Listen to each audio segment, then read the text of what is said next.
Terus mau apa lagi sekarang? Mau tuntut apa lagi sih? Terkait 7M-nya itu, Pak. Ya? Tuntutan 7M. Kalau tuntutan 7M saya pastikan mengatakan itu pemerasan. Oke, bismillahirrahmanirrahim. Assalamualaikum warahmatullahi wabarakatuh. Selamat malam, Abangku. Selamat malam. Sehat, Abang ya? Sehat. Bang, langsung saja, Bang. Jadi akhir-akhir ini terkait sesuatu hal yang kita jalani, terkait profesi kita ini sedang ramai nih, Bang.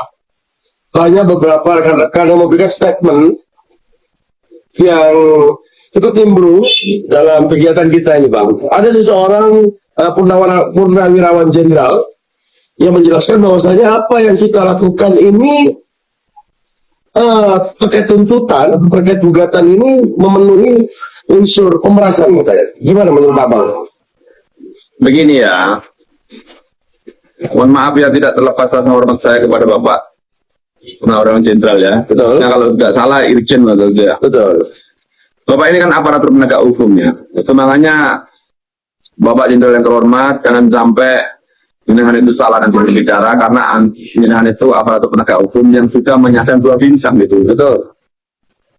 Jadi kalau konsep pemerasan itu begini, delik pemerasan itu adalah delik terkualifisir dan delik material.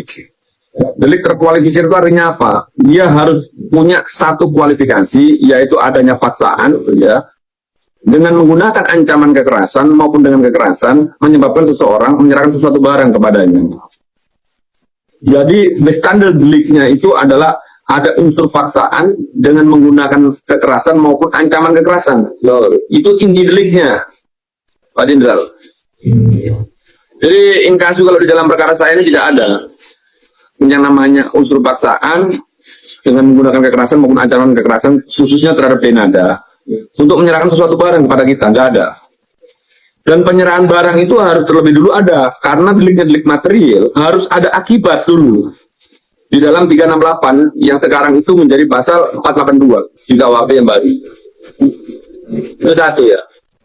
Terus yang kedua, seluruh aparatur penegak hukum khususnya yang menggunakan seragam coklat, Bapak kepolisian yang terhormat itu selalu mencari yang namanya kalau ada indikasi terjadinya tidak pidana itu yang dicari itu adalah sifat melawan hukum.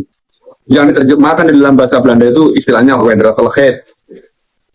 Sedangkan gugatan yang saya ajukan itu adalah gugatan yang bersifat melanggar hukum, di mana konstruksi yang dibangun itu adalah 1365. Di dalam konteks hukum perdata itu dikenal dengan istilah onrah matadat. Onrah matadat ini ada dua.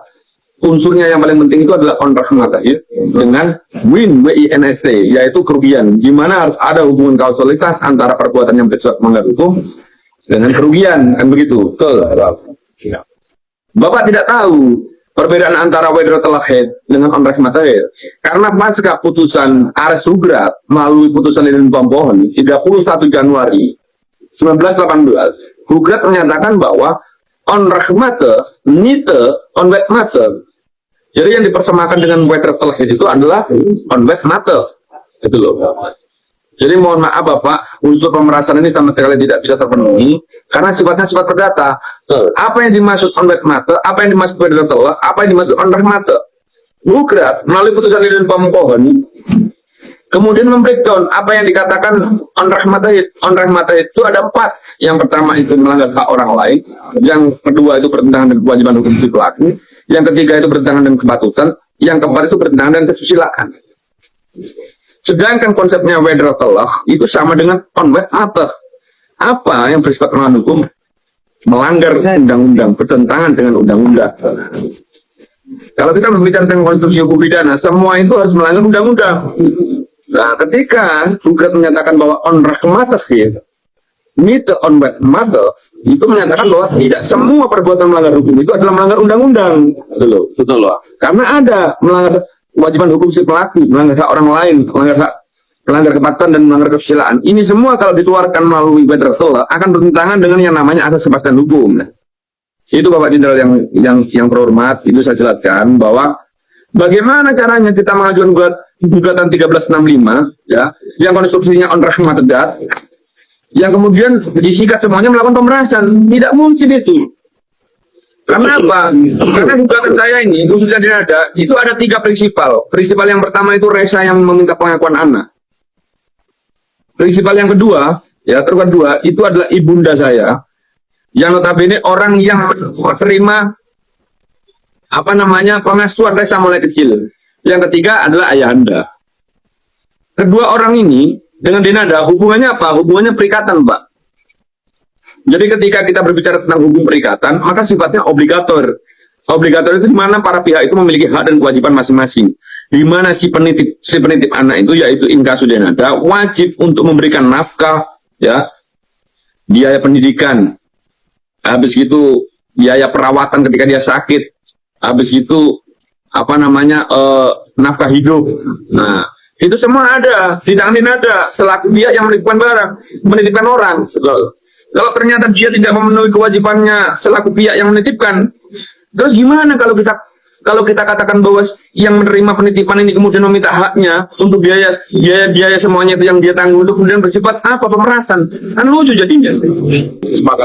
Nah, itu yang harus dianu, Pak. Jadi ketika ada pengakuan Resa sudah diakui secara apa kemarin kalau saya bilang itu secara ekspresif lebih melalui medsos oleh Denada, itu tidak membuat gugatan saya menjadi gugur, Pak. Karena apa? Prinsipal itu ada 2. Yang satunya adalah orang tua saya yang meminta haknya kepada Denada untuk mengganti seluruh nafkah yang sudah dia berikan. Yang seharusnya itu menurut undang-undang itu adalah kewajiban dari Denada. Itu tolong dicermati itu. Itu makanya kepada para netizen itu jangan sampai juga salah tafsir bahwa seakan-akan saya untuk mencari uang di sini. Tidak. Kita ini hanya memperjuangkan hak. Itu makanya ketika dia hubungan perikatan, hubungan timbal balik, ya, maka berlaku asas untuk membantah bahwa ketika kita minta hak, ya, kalau saya analogikan, ya, jadi kontradiktif dengan yang namanya ada istilah hukum namanya exception non arbitration kontraktif. Kamu kalau sudah mau minta hak, penuhi dulu kewajibannya. Nah, di sisi lain, secara kontradiktif, kalau kita sudah memenuhi kewajiban, maka kita berhak untuk minta haknya dulu. Itu, Pak Jenderal, salam hormat kepada semuanya. Ya, semoga saja nanti tidak selalu salah persepsi bahwa seakan-akan kami memperjuangkan hak itu. Memperjuangkan hak itu seakan-akan untuk mencari duitnya. Tidak. Itu pun sebetulnya oleh undang-undang itu diberikan hak, diberikan peluang. Terus yang paling penting bukan begini. Ini kan masuk proses peradilan. Saya menggantungkan semua upaya saya ini kepada putusan pengadilan yang sifatnya yang sifatnya ekstroyal. Artinya apa? Ketika saya nanti dikabulkan oleh pengadilan, maka nanti akan bisa terbaca Denada itu punya kewajiban enggak untuk nafkah itu, mengganti nafkah itu. Nah, kalau sudah punya kewajiban berarti dia salah. Itu logika yang paling sederhana itu. Mungkin ini yang bisa menjadi pengalihan persepsi kepada teman-teman, netizen yang sudah salah kaprah untuk melihat upaya kami ini untuk seakan-akan hanya untuk memperjuangkan nilai 7M. Tidak. 7M itu tidak terlalu dikabulkan oleh pengadilan. Betul. Saya meskipun dikabulkan 500, meskipun dikabulkan 250, enggak masalah. Yang penting itu sudah tahu bahwa ternyata perbuatan Denada itu salah dan memang harus dia bertanggung jawab terhadap kesalahannya. Kalau kita tarik dalam konsep hukum pidana, ada istilah namanya apa? Gentrat under school, tiada pidana tanpa kesalahan. Artinya kalau dia memang salah, memang harus dipidana. Secara kontradiktif seperti itu. Pidana itu apa? Salah satunya, selain perampasan hak, ya, selain pengambilan izin-izin tertentu, selain pemidanan badan, maka dia harus memberikan kompensasi ganti rugi keuangan, ganti rugi secara finansial kepada orang yang dirugikan. Itu